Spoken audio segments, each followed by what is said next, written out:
Hello, my name's Danica, and my sister once said, let her sleep in the kitchen. That night, my mother agreed to send me to a mental hospital. I wasn't sick. I wasn't broken. I was just inconvenient. They erased me from family photos, drained accounts in my name, held a funeral I wasn't told about, and expected me to stay silent. But silence isn't safety. It's surrender. So tell me, how far would you go to be remembered by the family that tried to forget you? The smell of roasted turkey and sweet potatoes clung to the air as I stepped into the kitchen. The house had that familiar hum of voices overlapping, my family's annual dinner to honor our father Gareth. We always held it here, in the big 1950s-style house on the edge of Houston.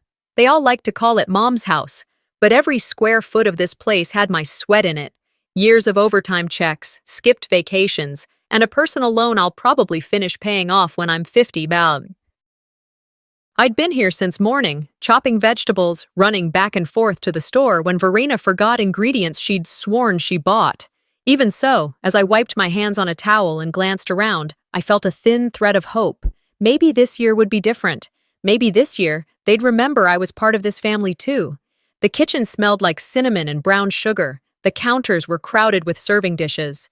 My faded quilt, one I'd sewn for Dad during his chemo treatments, was draped over a chair, ignored like a forgotten relic. I rested my hand on it briefly, a private ritual before plunging into another evening of forced smiles. Mom Marilyn was at the sink, still attractive at 65 but slower now, her shoulders drooping. Verena glided past her like she owned the place, tall and polished, her perfume cutting through the smell of food. Clive, Verena's husband, stood near the doorway, talking about some new investment property, as if we all needed a lecture on how hard work pays off. The cousins, a blur of shiny hair and phones, perched at the kitchen island, posting their plates on social media. I set a dish of green beans on the table and tried to join the conversation, but my words were swallowed by the noise. I brought Dad's old whiskey decanter, I said once, but no one answered. It was like my voice evaporated before it reached their ears. Dinner itself was a blur of clinking silverware and polite chatter. For a while, I let myself enjoy the warmth of it, the sound of chairs scraping, the flicker of candles. For a while, it almost felt like family. Then Verena's voice cut through like a blade. "So, where's Danica sleeping tonight?" she asked brightly, though her eyes were fixed on her wineglass. I opened my mouth to answer, but she kept going. "Just let her sleep in the kitchen," she said, a quick laugh escaping. "She's used to being out of the way." It was quiet for a heartbeat. Someone at the table gave a nervous chuckle. Clive smirked. Mom didn't look up from her plate. I felt my face flush hot. All the air seemed to leave the room. I could feel the edge of the quilt under my fingertips where I'd left it on the chair. Soft, worn, a secret tether to my father. My instinct was to say something sharp, to defend myself, but the words stuck. I pressed my lips together instead. I knew this dance. If I snapped back, they'd call me dramatic or unstable. Verena tilted her head like she'd said something harmless. "What? It's just practical. The guest rooms are full." "I'll be fine," I murmured, swallowing the bitterness. The cousins returned to their phones. The conversation rolled on. After dinner, people drifted into the living room to watch an old movie. I stayed behind, rinsing plates, telling myself it was better to stay busy than sit silently on the couch like furniture. Through the clatter of dishes, I heard whispers from the hallway, Verena's voice, low and deliberate. "She's been acting off for a while, Mom. Erratic. You saw how she reacted about the kitchen. I'm worried." I turned off the faucet, straining to hear.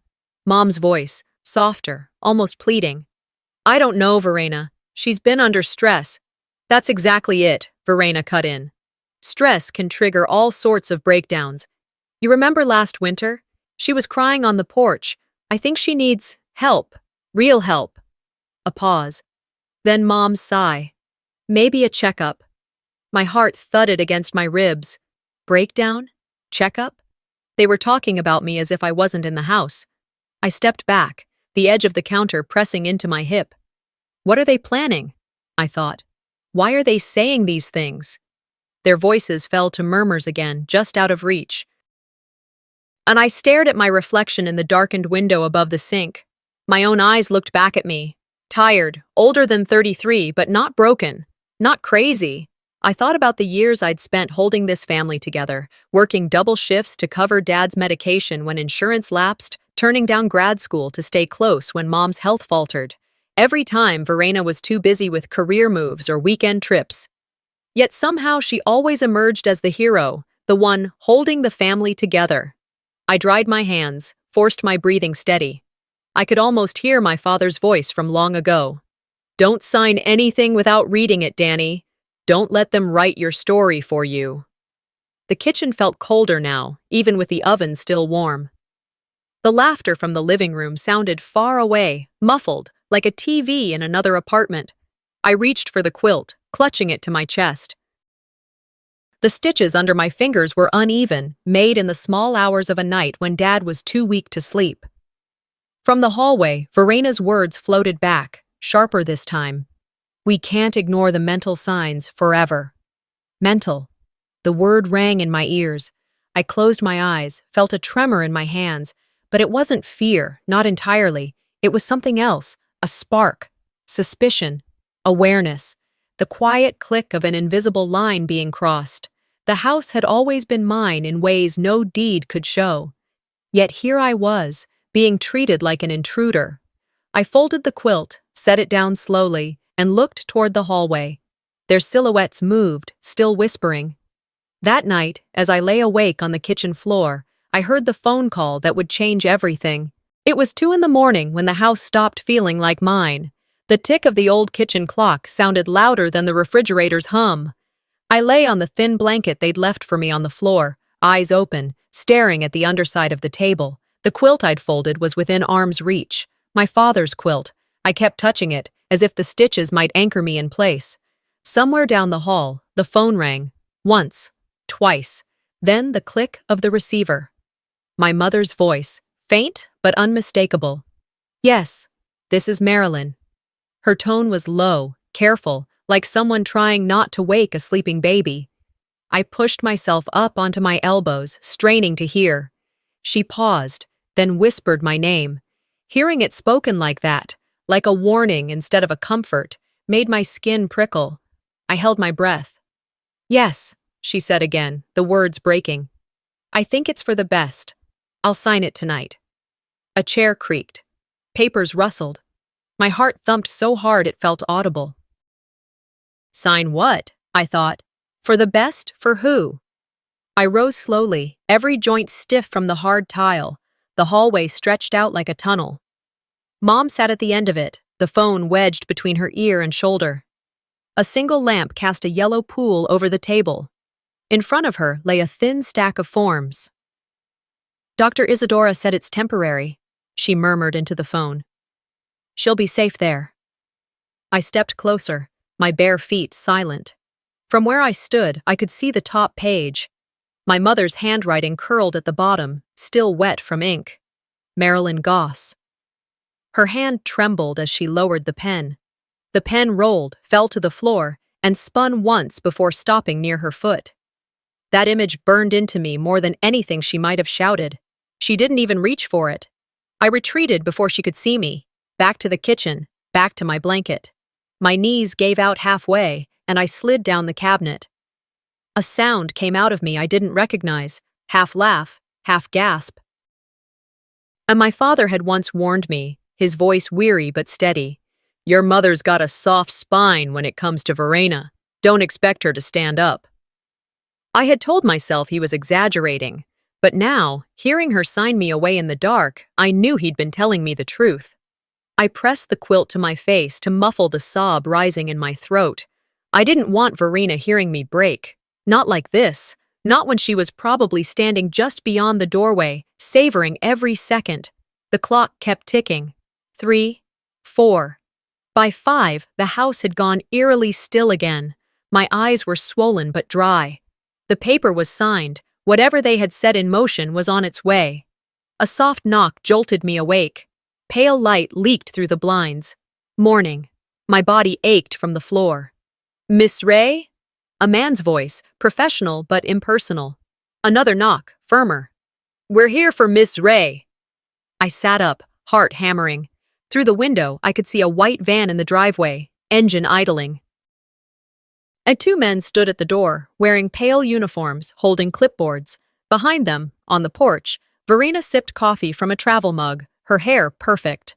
"Let's not make this harder than it needs to be, Danny," she called sweetly. I opened the door a crack, keeping the chain on. "Who are you?" "Houston Behavioral Health," one of the men said. "We have an admittance request signed by your guardian." "I'm 33, I snapped. "I don't have a guardian." He held up the clipboard. "Mrs. Marilyn Goss requested a 72-hour evaluation. Voluntary admittance recommended." "Voluntary?" I repeated, voice shaking but clear. "You're on my doorstep with a van." Behind them, Verena tilted her head. "Danny, please, you've been under so much stress. This is just to make sure you're okay." I stared at her. "And you care about that all of a sudden?" "Don't be dramatic," she said, glancing at her phone. "We're all worried." "I'm not going anywhere," I said, my hand gripping the door. "I'm not a danger to myself. I want to see the papers." The men exchanged looks. One offered the clipboard through the gap. I scanned it quickly, my name, my address, a box checked emergency evaluation, my mother's signature at the bottom. "Step aside, ma'am," the taller one said, but his voice had softened. "We're just doing our job." "You can't take me without a court order," I said steadily. "I know my rights. If you force me, that's unlawful detainment." Verena exhaled loudly, as if bored. "Danny, don't make a scene." "I'm not making a scene," I said. "I'm making a stand." For a moment, no one moved. The men shifted, clearly uncomfortable. Finally, the taller one lowered the clipboard. "If you're refusing, we'll have to file a report. We're not here to drag anyone out."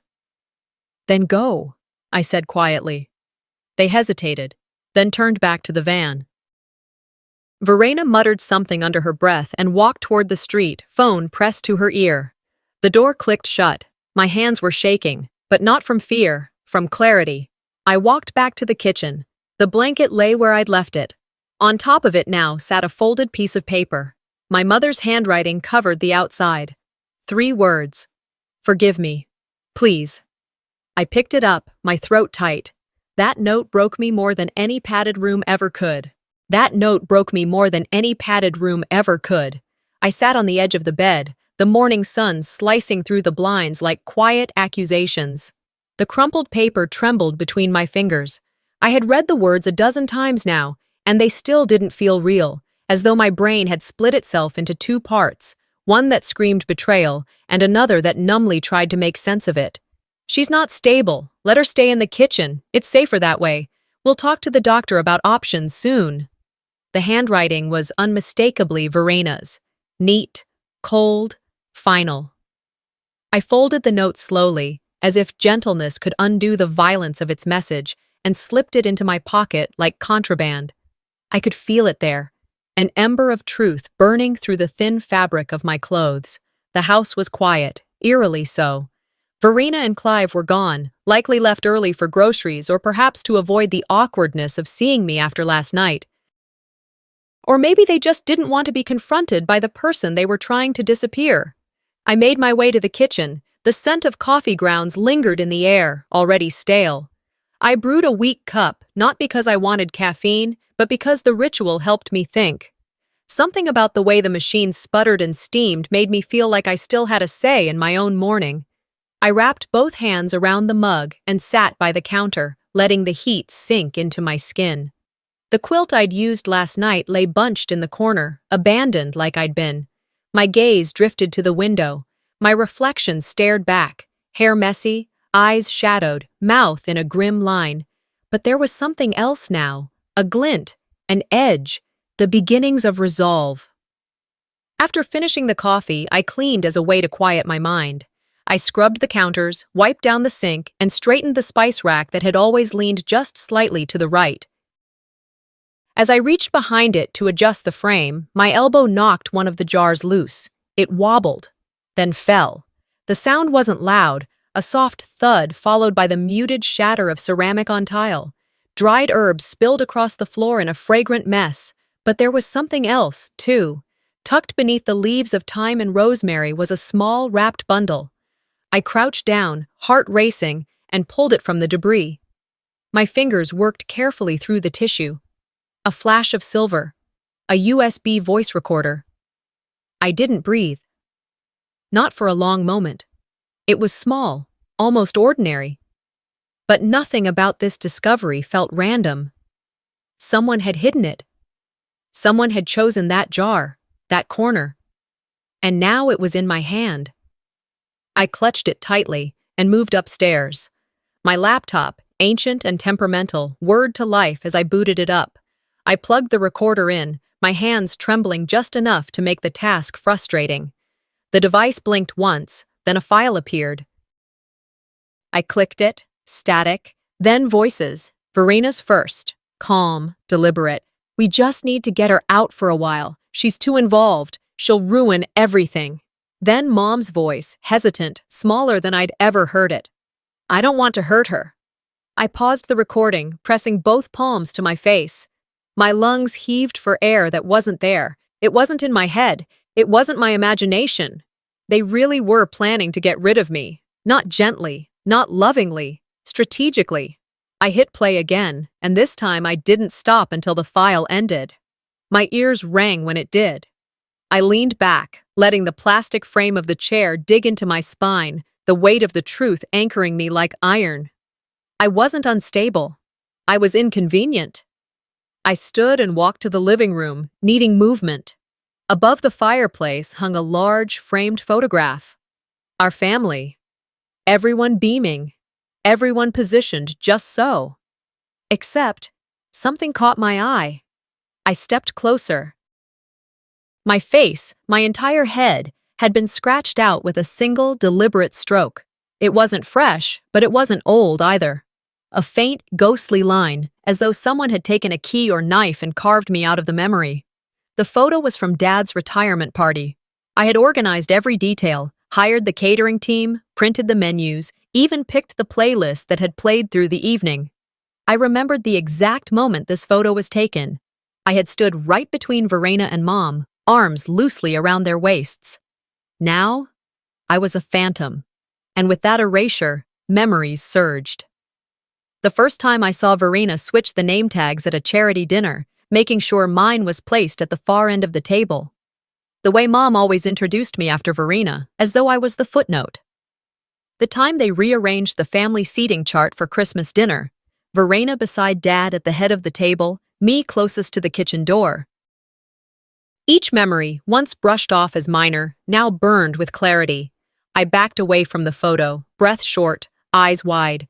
I had been erased in pieces, slowly, quietly. I returned upstairs, this time moving with purpose. I found a manila envelope and slipped the USB and a printed photo of the scratched-out image inside. On the front, I carefully wrote the name of someone I trusted, Marla Hemsworth, a local attorney who had once dated my friend Lacey. We'd spoken a few times at parties. She'd always been kind, sharp, and utterly no-nonsense. I sealed the envelope and kissed the flap, a strange symbolic gesture that made it feel like I was signing something sacred. Then, I walked back downstairs and gently folded the quilt around the envelope, tucking it deep into the linen closet beneath the towels no one ever touched. Hidden in plain sight. Back in my room, I sank onto the bed, letting the silence wrap around me like armor. I didn't cry. I didn't scream. I just listened, to the low hum of the air conditioner, to the branches brushing against the house, to the silence between what they said and what they meant. This house, they thought they owned it, that they could banish me to the kitchen, scrub me from photographs, silence my voice with soft betrayals. But I had the truth now. They couldn't see it, but the ground beneath them had begun to shift. The cracks were already forming. I walked to the door, placed my hand on the frame, and closed my eyes. The wind outside whispered against the glass, steady and calm. A promise, maybe, or a warning. And in that moment, I spoke. Not to them, not even to myself, but to the universe. I may not be invited to the table, but I still own the house they're sitting in. The moment the manila envelope slid into my grasp, something in me shifted. Not loud, not sharp, but steady, like a door clicking shut behind me. While the rest of the house fell into uneasy sleep, I stayed awake in silence, tracing the seam of that envelope with my thumb, again and again, until dawn broke through the curtains in streaks of rose and gold. This was no longer about surviving in their house, it was about reclaiming my place in it. I dressed quietly, jeans, a loose blouse, hair pulled back in a clip. I slid the envelope into my tote beneath an old quilt and stepped into the humidity of a Houston morning. The stillness was eerie. Even the birdsong felt too loud, like the world itself was holding its breath. The county records building wasn't far, but it felt like I was driving across a lifetime. My hands didn't stop shaking at red lights. When I arrived, I parked under a patch of shade and sat for a moment, hands gripping the steering wheel. The building stood tall and square, imposing in its silence. Inside, it smelled of old paper, lemon cleaner, and quiet authority. A receptionist with rimless glasses greeted me with a clipped nod. I held out my documents, my ID, the certified deed copies, the envelope that still felt heavier than it should. "I need to request a full deed search," I said. My voice tried to quiver. I didn't let it. "For the property at 412 Oak Ridge Drive, under my name." The woman squinted at the screen, her fingers moving slowly across the keyboard. A few keys clicked. The system hummed. She leaned forward again. "Name?" she asked. "Danica Ray Goss." Another pause. Then a soft, matter-of-fact response. "Yes. The property is solely under Danica Ray Goss. No other names listed. Ownership valid since 2018. I blinked. "That's it?"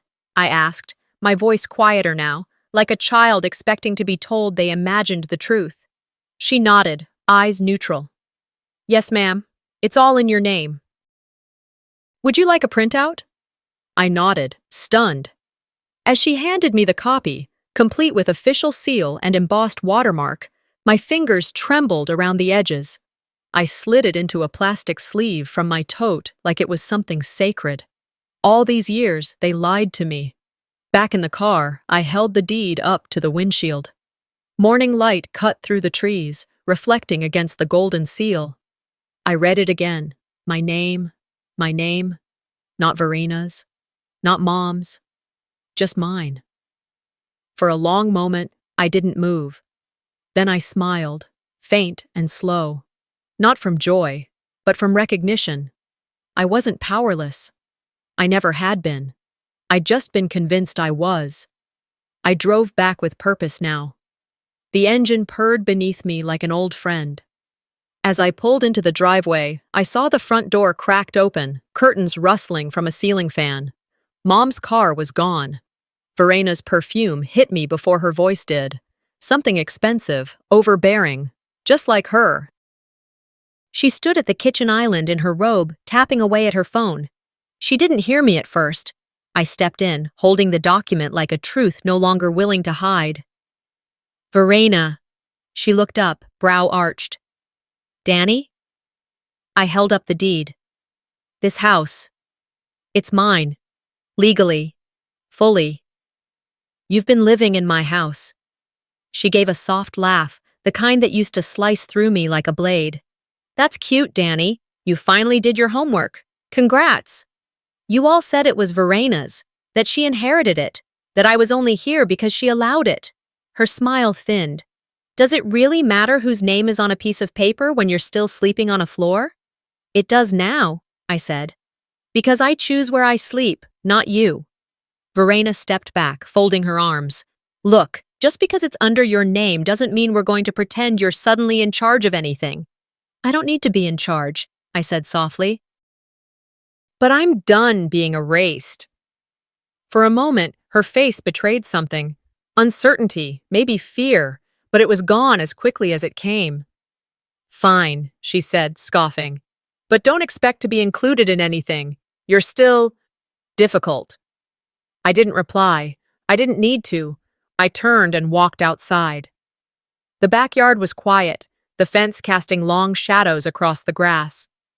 Dad's rocking chair still sat by the old oak tree, sun-bleached and creaking in the breeze. It hadn't moved since the day we buried him under the magnolia tree out back.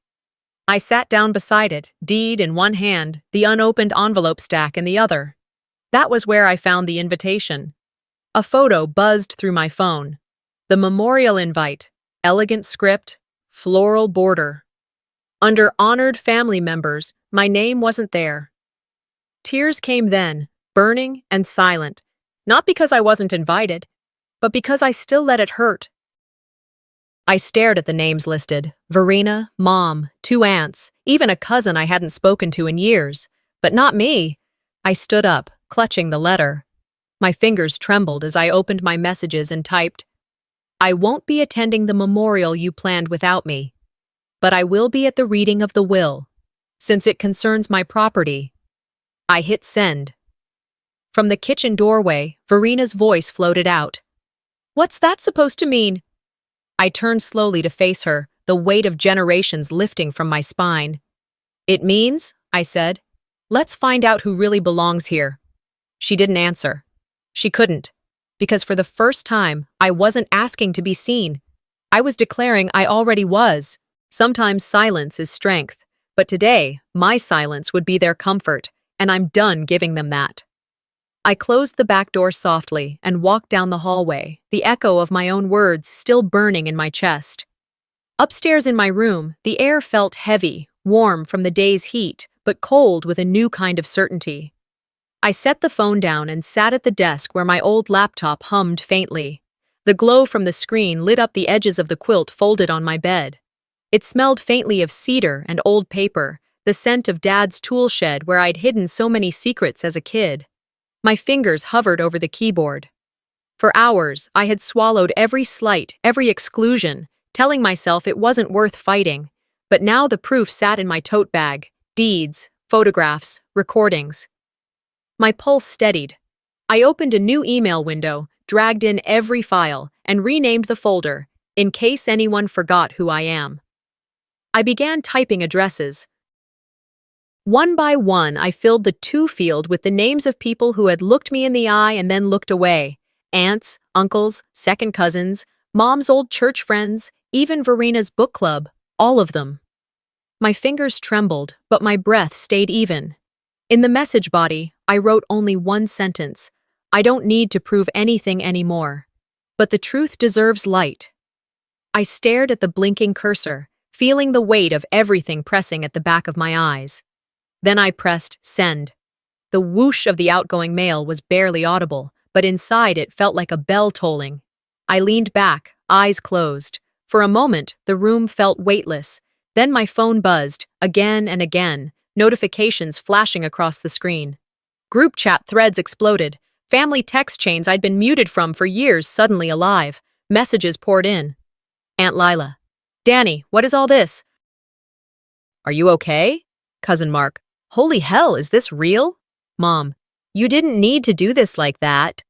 I stared at that last one, my thumb poised. Even now, after all this, her first instinct was to scold me for the delivery, not the betrayal. Another notification.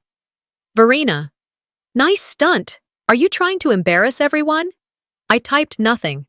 Instead, I thought back to being 8 years old, crying in the driveway when the neighbor boy smashed my toy truck. Mom's voice had been sharp. "Be the bigger person, Danica. Always be the bigger person. Always swallow it. Always make it easy for them." I put the phone down, forcing my hands to unclench. The screen kept lighting up. This was the first time my silence was making them squirm. Minutes later, new texts appeared from numbers I didn't recognize. Former colleagues, old classmates. "Are you okay? I saw something online about you." My stomach dropped. I opened a browser and typed my name.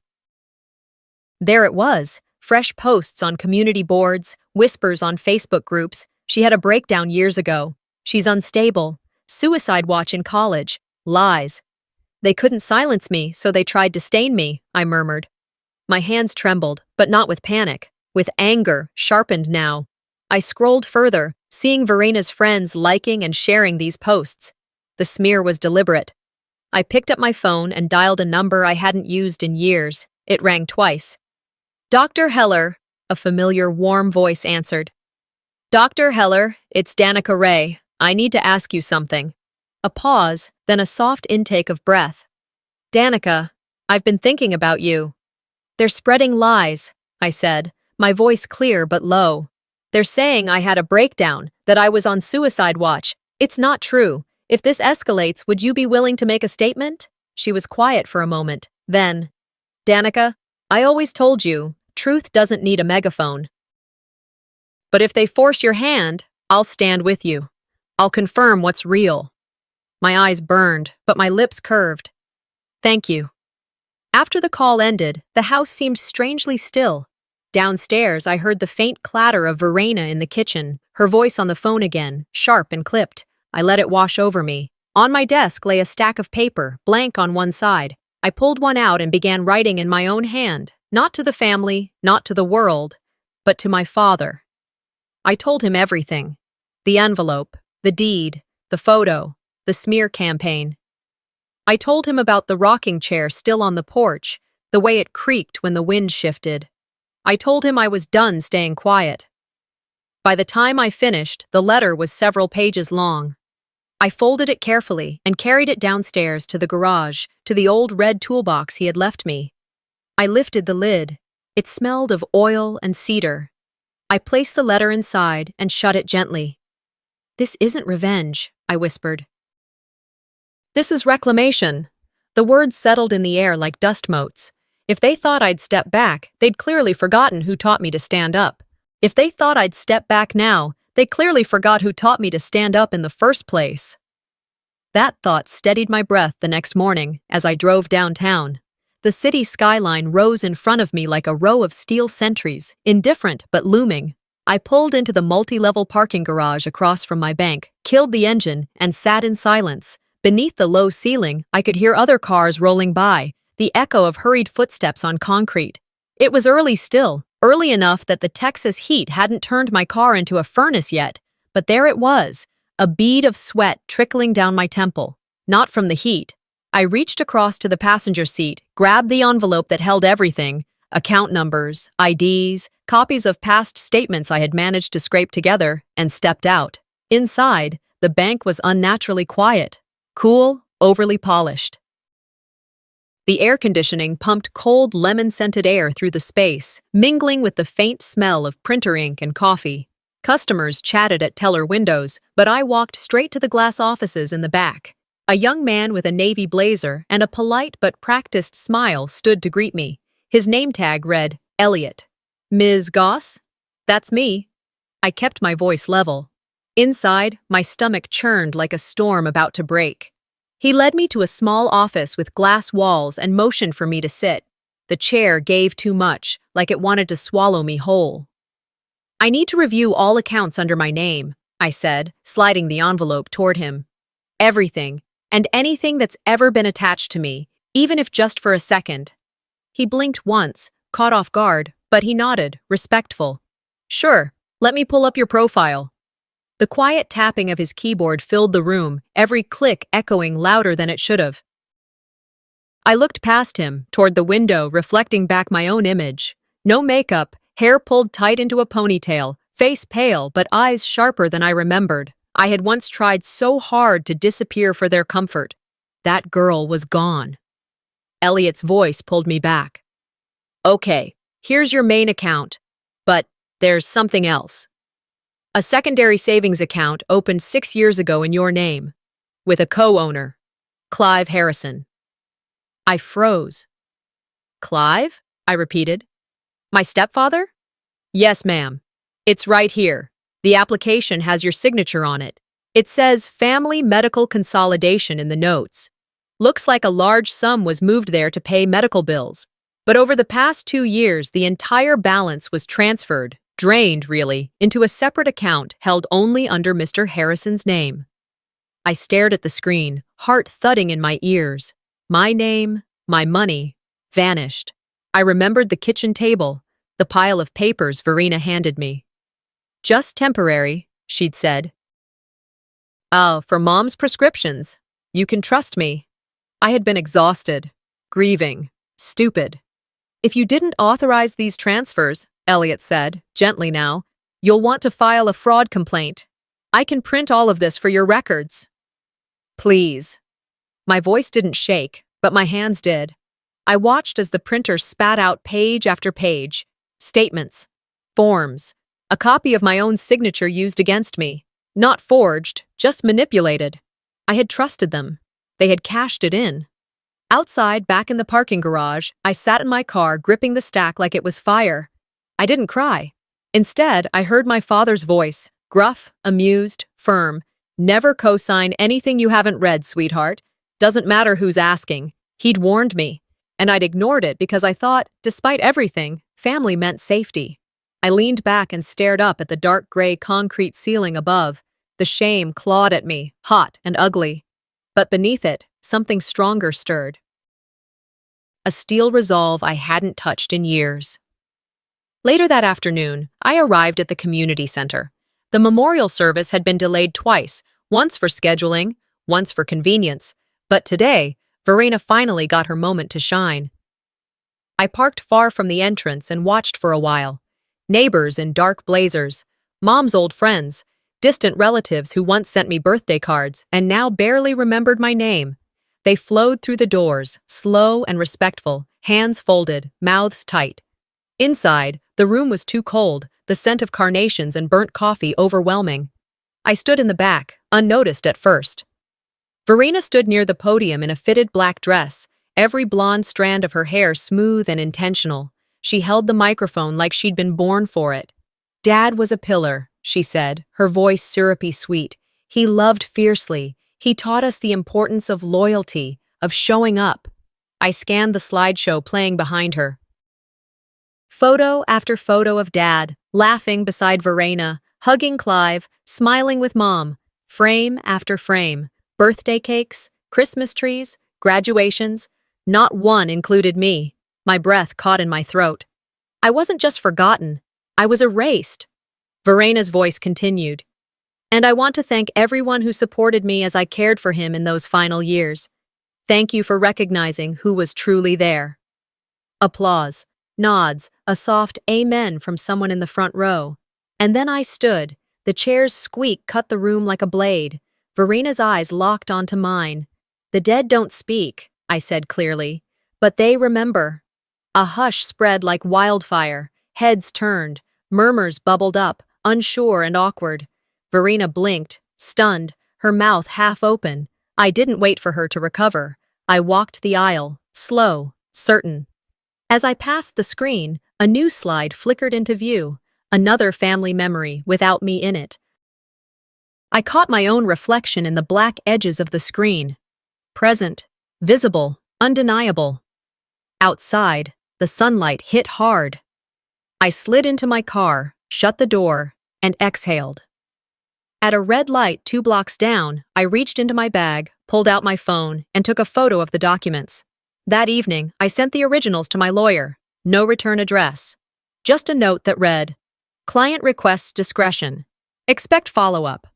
They deleted me from the slideshow. That's fine. I'll reappear. On the witness stand. That feeling that something was vanishing had been gnawing at me for days. Not the dramatic kind of disappearance, like a slammed door or a suitcase rolling down the driveway. This was more like a slow erasure, a faint smudging at first, then a deliberate wiping. It was the way conversations drifted just beyond earshot, the way family photos on the mantel shifted, one frame at a time, until mine was missing. It was how I stopped getting texts in the family group chat. And now, how even Murphy was gone. Murphy, my orange tabby, my silent witness, my companion when the world turned cold. He wasn't just a cat. He was presence, warmth, proof that I wasn't invisible. After the memorial, I wandered the house like a stranger. The house still smelled like old lilies and burnt coffee, leftovers from guests who had long since left. Sunlight spilled through the blinds, casting long stripes on the living room floor. But something was missing. "Murphy?" I called out softly. No familiar meow, no sound of paws pattering across the hardwood, just the quiet hum of appliances and the faint echo of a life being peeled away, one layer at a time. I checked every room, bedrooms, bathroom, the space under the couch where he liked to squeeze himself. Nothing. I even checked the dryer, where I once found him curled up in warm towels, empty. Out back, the garden was overgrown, a tangled mess of vines and weeds. I whistled, walked to the fence, looked between the slats. Still nothing. In the garage, I bent low, checking under the car. My chest ached with the stillness of it all. That cat knew. He sensed when things weren't right. He was always the first to curl beside me when the house felt hostile. And now, even he was gone. By the time I reached the kitchen, the ache had settled into something sharper. Verena stood there, her hip cocked against the counter, sipping tea like she'd lived there her whole life. Like she hadn't spent years elsewhere, living lavishly while I stayed to clean the mess.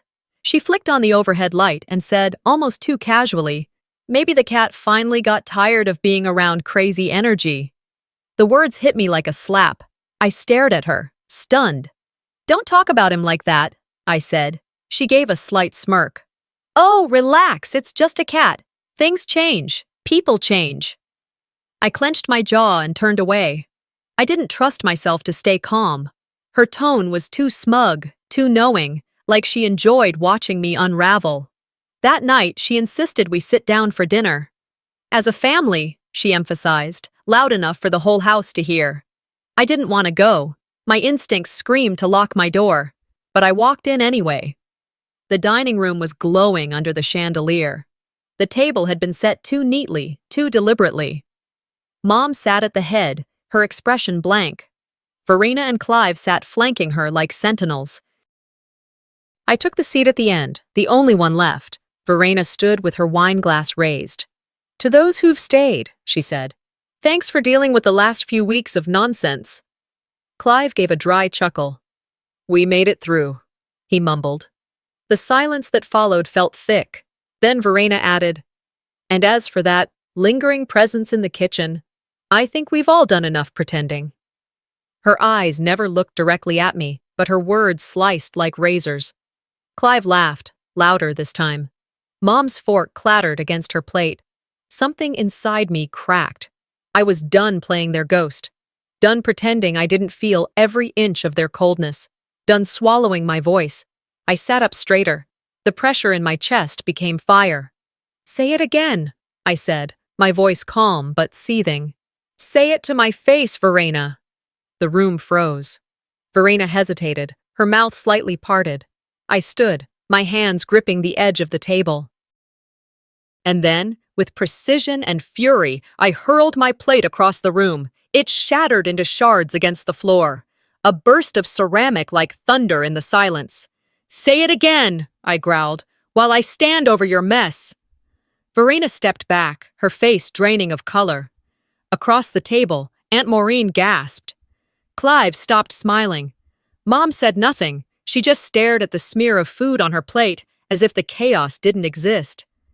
I walked slowly around the table, my feet crunching lightly over porcelain slivers. I didn't yell, I didn't cry, I didn't beg, I simply left. Back in my room, I shut the door and leaned against it, trembling. The adrenaline surged, then drained. I let out a breath that felt like it had been trapped for months, and then, on the floor, I saw it. An envelope, slipped under my door, pale and plain, with Mom's handwriting on the front. I froze. My fingers hovered, hesitant. Then I picked it up and opened it. 5 words. "Please don't come tomorrow. We need space." That was it. No signature, no explanation, just distance, delivered in ink. I sank to the bed, letter in hand. The weight of it settled into my bones. This wasn't just about Murphy, or the dinner, or Verena's cruelty. This was erasure, sanctioned by my own mother. But something had changed. They weren't just pushing me away now. They were afraid. Afraid of my silence. Afraid of what I might reveal. Afraid that I wouldn't stay invisible. Even the walls seemed to hum with withheld truths. My father had kept things from them. Things I knew. Things they couldn't imagine. And now? Now they were about to hear him louder than ever. There were things Dad never told them, and I was about to let his voice speak louder than theirs ever could. That thought followed me up the stairs like a shadow as thunder rolled outside. The house felt like a body holding its breath. The rain had begun, soft at first, then harder, tapping against the old window panes. My hand skimmed the banister. The wood felt damp, chilled from the storm. I reached the landing and opened the narrow door to the attic. The scent of dust, cedar, and mothballs rose immediately, familiar but unsettling. The bulb overhead flickered weakly when I pulled the chain. Boxes were stacked like crooked tombstones, each one labeled in Dad's handwriting. Tax records, photos, Christmas. I had avoided this attic for years. But tonight, the envelope from Mom and the storm outside made it feel like the only place left where I could breathe. I ducked under a beam and pushed aside a stack of boxes, my fingers brushing spider webs. In the far corner sat the old green toolbox Dad had used before arthritis bent his fingers. On top of it lay a folded tarp. I pulled it back and felt the cool metal under my palms. My chest tightened. The lid creaked when I opened it. Tools clinked inside, but wedged between a wrench and a roll of electrical tape was a sealed envelope marked in bold block letters. In case of silence. I sat cross-legged on the dusty floor, my pulse hammering. My thumb slid under the flap. Inside was a letter, folded twice, the paper brittle but unyellowed. Danica, it began in his looping script. If you're reading this, I'm gone. And if you're reading this, it means they've tried to erase you. My throat tightened. I changed the deed to protect you. They don't know. You were the only one who never used me, never lied. This house is your anchor. If they ever try to turn you into a ghost, remember, it's still yours. In the false bottom of my desk drawer, you'll find a USB drive. It has everything. Bills Verena altered, signatures she forced from your mother. Keep it safe. If you speak, speak with evidence, not anger. Love always, Dad. Tears blurred the ink. Vindication and grief collided in my chest. The rain hammered louder on the roof like a drumbeat. I climbed down from the attic ladder, letter clutched in my hand. The house below was silent. Mom's door was closed. Verena's laughter no longer filled the kitchen. I went to Dad's study, to the oak desk he had always kept locked. The key was still on the hook behind the door. In the bottom drawer, hidden under a sheet of cardboard, was a small black USB drive. I held it to my heart. You tried to protect me, I whispered. Now I'll protect you. The next morning, my phone buzzed. A neighbor I barely knew had tagged me on Facebook. So sorry for your loss, she wrote under a photo of a wreath-draped church door. Your mother's service was beautiful. I stared at the screen. My hands went cold. Nobody had called. Nobody had told me she'd died, let alone where or when the funeral was. I dressed slowly, deliberately. Black slacks, a navy coat. At the florist's, I bought a wreath of white lilies with my own money. No name card, no invitation. By the time I reached the church on the far side of town, cars were already pulling away. I parked across the street and sat for a moment. The clouds had thinned. The air smelled of wet asphalt and flowers. Through the tall windows, I could see the last of the candles being snuffed out. I got out, wreath in hand, and walked quietly to the side of the building. I didn't go inside. Instead, I found a spot under an oak tree and set the flowers down. My fingers lingered on the petals. I release you, I whispered. For the first time in years, my chest felt both hollow and light. I didn't need their invitations anymore. My peace was my own to claim. That evening, back at the house, the storm had passed, but the air was still thick. I sat at my desk, connected the USB drive, and watched files populate the screen. Bank statements, altered medical bills, scans of Mom's signature forged over and over, names, dates, all of it. I uploaded everything to my lawyer's secure drive. Then I sent an anonymous copy to 2 journalists I'd once met through work. No explanation, just a subject line. Public interest. I stared at the screen as the progress bar crawled. When it finished, I whispered, "She took my name from the invite. But this will be her headline." Then slowly, I opened my phone and deleted every family group chat I'd ever been in. Threads of words and memories vanished one after another. At the very end, I kept one photo. It was me and Dad in the attic when I was 10, me in overalls and him laughing, holding a flashlight while I peeked into the same toolbox I'd opened tonight. If this was the end, I wanted it to echo. Not all wounds heal, but some teach you exactly where never to stand again. A year had passed. 12 slow, deliberate months I carved out for myself in a quiet town tucked just outside Austin, far enough from the chaos of Houston to feel like another lifetime. The town was the kind of place with a single traffic light, a gas station that doubled as a diner, and neighbors who waved even if they didn't know your name. I lived in a modest white cottage with chipped shutters and a wraparound porch that sagged slightly in one corner. The yard was nothing to boast about, mostly clover and wild grass, but it felt like mine. No shared leases, no forged signatures, no hidden hands shifting balances behind my back, just mine. In the mornings, I taught watercolor at the local community center, a beige square building next to the library that always smelled faintly of floor polish and crayons.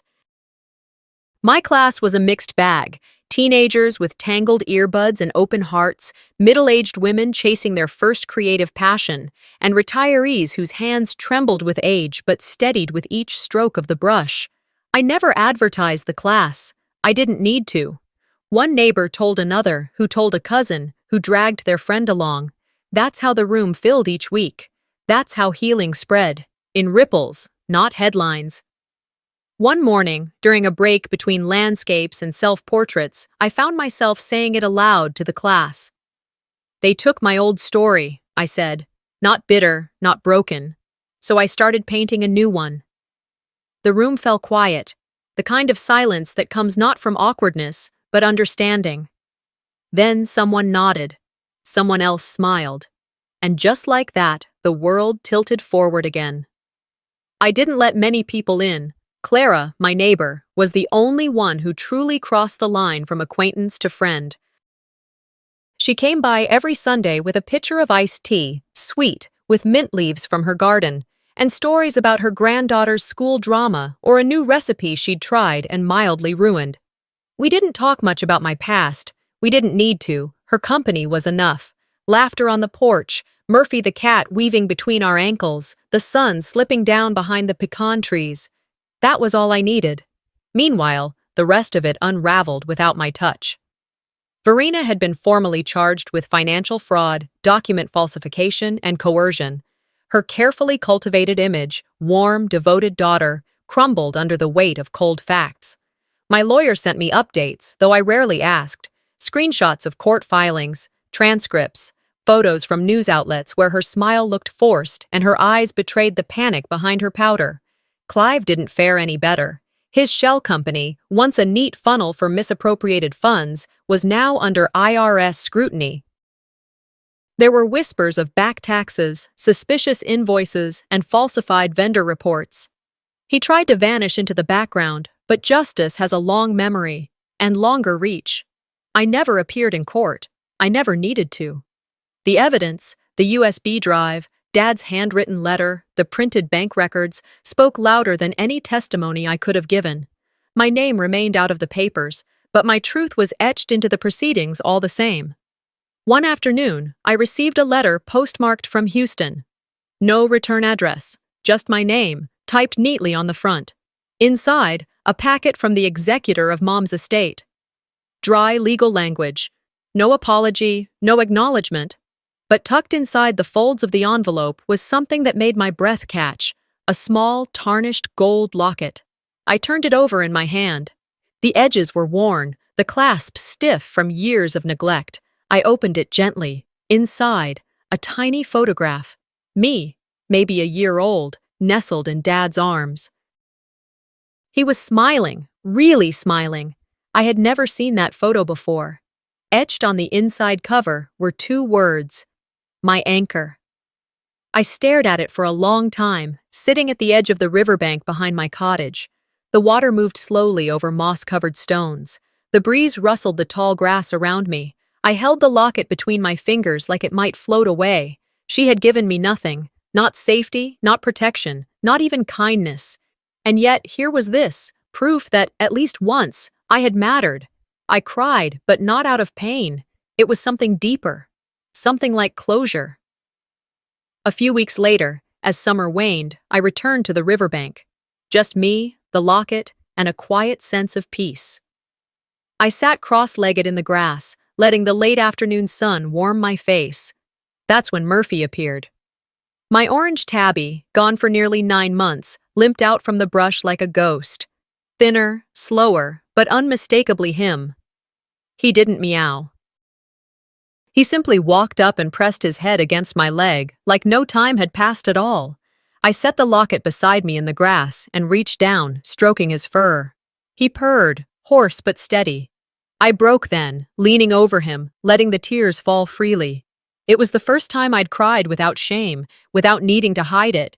That moment didn't feel like triumph. It felt like truth. That's what healing is. Not grand declarations, not final victories, just quiet, undeniable truth. In the days that followed, I began cleaning out old files from my laptop. I came across the email drafts I had once written, but never sent. Words I had typed late at night, mid-spiral, back when I thought my voice didn't matter. I read them one last time. Then I wrote a new one. Subject: for the record. Body. I was always enough. I didn't send it to anyone. I just hit save. The next morning, I pulled out a small frame I'd picked up at the flea market. Inside it, I placed Dad's letter, creased but legible, and the locket, nestled against soft velvet. I hung it above my front door. Every time I leave the house, I see it. Every time I come home, I remember. Before walking out that morning, I reached up, touched the frame gently, and whispered, "I forgive you, but I won't forget." Because memory is its own kind of justice, and the living, we always remember. Sometimes the deepest wounds don't come from strangers, they come from those who share your blood. But surviving that hurt, rebuilding from nothing, and reclaiming your voice, that's where true strength lives. Have you ever felt like an outsider in your own family? What would you do if the people closest to you turned their backs? Share your thoughts in the comments. I'd love to hear your story. And if this story moved you, don't forget to like, subscribe, and turn on notifications so you never miss another powerful family story. There's more to come.